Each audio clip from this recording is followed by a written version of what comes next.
Hello friends, we have already seen mount system call. Today we'll discuss mount algorithm.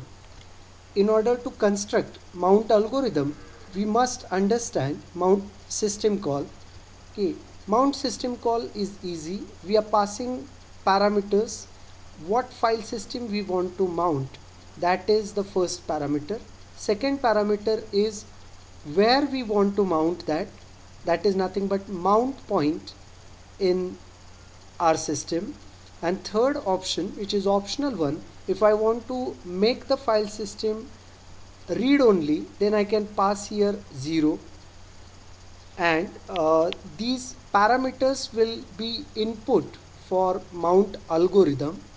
Output is nothing but you will get an entry into mount table.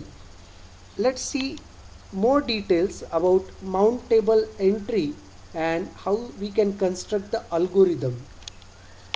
So we know that every file system is having several blocks, and super block is there which is associated with the information of file system.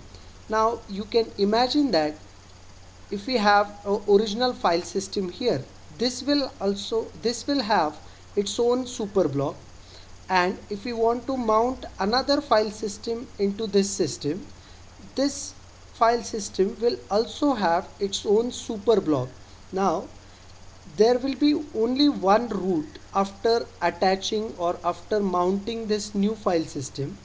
Only one route will be there, and we need to resolve the super block of the second file system somehow, so that we can access this file system. And for that, kernel is maintaining one data structure called mount table. And in this mount table entry, it maintains the major number and minor number to identify the device uniquely. It holds the pointer which will point to the buffer, and this buffer is containing super block of the file system to be mounted. Third, it also holds the pointer to the root of the mounted file system and pointer to the root of directory, that is nothing but mount point. Now the ultimate aim of this algorithm will be make this mount table entry, and in order to make this entry, what we need to do is we have to get the super block, we have to read the super block to get the root of the new file system, and we need to get the root of the directory, the mount point, and then we can mark it as a mount point. Okay, are we clear about this entry? And the algorithm is nothing but we will try to make this entry into FS. Remember that in order to make these changes, we must be super user. Okay, and let's start with the algorithm. We provide the input special file name, the directory as an input, and we can go further only if we are super user. So this is the very first step in the algorithm. The algorithm checks that the user who is executing the mount command is super user. If he is not a super user, it will return an error message. If you are a super user, then it will get the inode for the special file, the file to be mounted on, and it will check whether it is accessible. The special file must be accessible to the user, then and then only we can go further. So for the first parameter we are calling name algorithm and getting the inode for that, and then we can check the access rights. If everything is fine, then we'll get the inode for mount point where we want to mount that. Okay, and two conditions we need to check here. The mount point must be a directory. You cannot mount any file system as a file. You have to mount it in a directory so that we can make the entry into that directory. Okay, one more point we need to check here. The reference count of that directory must be equal to 1 only. If it is greater than 1, then system assumes that someone is already using that mount point, and in that case it is vulnerable to access that directory again. So it is recommended that whenever we are mounting the file system in any directories, of course, first of all it should be a directory and its reference count must be 1. If its reference count is 1 and it is a directory, then and then only we can go further, otherwise it will throw us error message.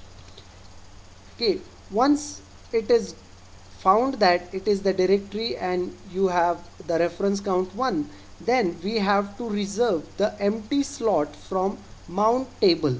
As I said earlier, kernel maintains this mount table. We can see the contents of this mount table as a fstab file contains.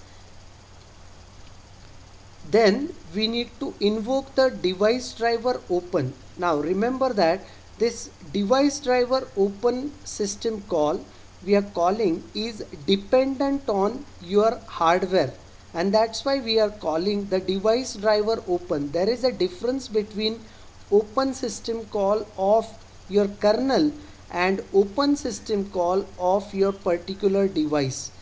As we are attaching the new device, what type of open is required for that device we don't know.